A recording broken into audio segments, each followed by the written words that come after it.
To your morning pick-me-up now on this Friday. While digging in his backyard, a Holland man recently discovered a glass vial dating back to 1876. Yeah, and he tells me he's now on a mission to uncover the history of his discovery and says he wants to take everyone along for the journey. It's about like 2 feet, 1.5 to 2 feet down where we'd start finding stuff. Why did you go digging around back here? What made you do that?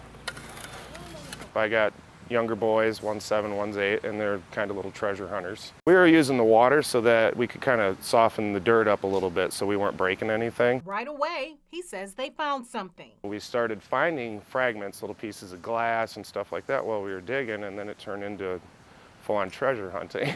First, just bits and pieces. Then about an hour in, the first glass vial all in one piece, and then we came across this bottle, and we got super excited. A second glass vial dated 1876 with the name Heber Walsh on it. I'd never at that point even heard of Heber Walsh, and then started doing a little research. So did we, reaching out to the Holland Museum's registrar, who explained just about anybody might find things from the past buried underground. Well, back then they wouldn't have had waste management. They would have just been throw it under the house or in the outhouse, or you'd find things behind the walls. A common practice back in those days. This house was built in like 1896. And maybe looked more like this. The settler's house in Holland, just blocks away from where the Heber Walsh vial was discovered. This home was built around 1867 and was recently restored to how it would have looked around that time, complete with the display of items found underneath and around this home, including more glass vials. Bones, dinner, old toys, anything that needed to be discarded. They had to go somewhere. With the outhouse as expected, and inside the settler's house, a note calling for a meeting of citizens dated 1 month after the historic Holland fire of 1871.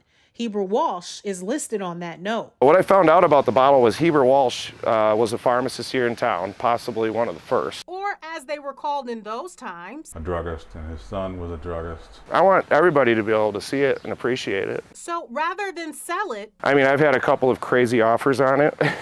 I don't really want to say it on camera. he wants to donate the items, maybe to the Holland Museum, a welcome addition to their collection. Well, we collect stories, and that bottle with his name on it is a story. And we don't have much of anything in our collection on Heber Walsh. And while he plans to stop while he's ahead, do you all intend to dig up this whole backyard? No, I don't think we're going to tear up the whole backyard. I don't think my wife would like that too much. We're going to go a little bit further. This journey is only beginning. Kind of bring Heber Walsh back to life for a little bit. And you might have noticed the bottle also has Holland on it. Ultimately, Rick with the Holland Museum says they just had no other way to throw things away. Some sources say mass waste management didn't become a common practice until the 1890s.